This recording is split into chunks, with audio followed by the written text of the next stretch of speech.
Good evening, English speakers. How you doing?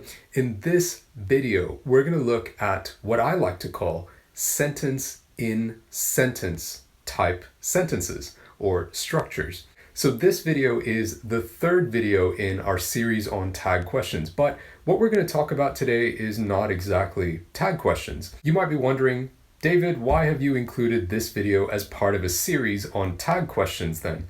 Well, if you watch the first video in our series and you think about how we would answer those types of tag questions, you'll notice that the thought process is somewhat similar to how we would answer sentence-in-sentence type questions, which we're going to discuss in this video. So let's start with a really simple example using a closed question. That means a yes or no question. The question is, should I bring my jacket?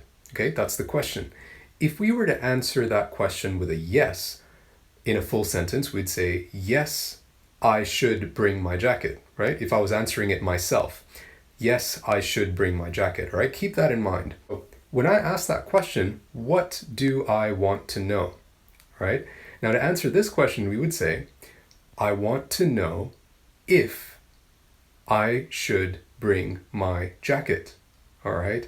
We don't say, I want to know if should I bring my jacket, because should I bring my jacket is the question form. Instead, we use the affirmative answer of the question when we plug it into our larger sentence. So our larger sentence is, I want to know if I should bring my jacket. Instead of the word if, you can also use whether. The difference between if and whether, well, whether just sounds slightly more formal. So I could also say, I want to know whether I should bring my jacket. Don't get that confused with the word weather, which is spelt W-E-A-T-H-E-R, when we're talking about whether it's going to be rainy or sunny or cloudy. Instead, in these sentence-in-sentence type structures, the weather we use is spelt W-H-E-T-H-E-R.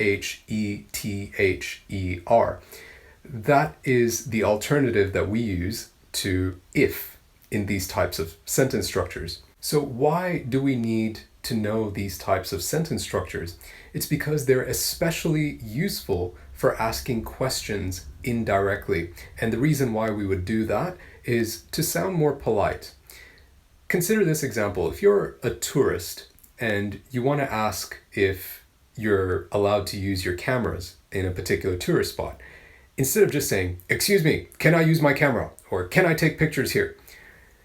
I mean, although people will understand you, and if they know you're not a first language English speaker, they're usually not going to think much of it. They'll just say yes or no. But it can sound more polite and it can sound more friendly if you were to say, excuse me, could I ask if I'm allowed to take pictures here? Or, excuse me, do you know if I'm allowed to take pictures here? Our question is, am I allowed to take pictures here? So to plug that into our larger question, we'd first answer it in the affirmative. Yes, I'm allowed to take pictures here. I'm allowed to take pictures here is what we're going to use. So if our question is, can I ask? Or if we want to be even more polite, we'd say, could I ask? Could I ask if I'm allowed to take pictures here? Or if you want to use, do you know? We'd say, do you know if I'm allowed to take pictures here? We've just covered how to ask closed questions or yes or no questions indirectly. In the next video, we're going to talk about open questions. Questions would start with who, what, when, where, how. And we're also going to talk about which. I mean, which questions are actually closed questions, but they fit into the same category when it comes to asking them indirectly.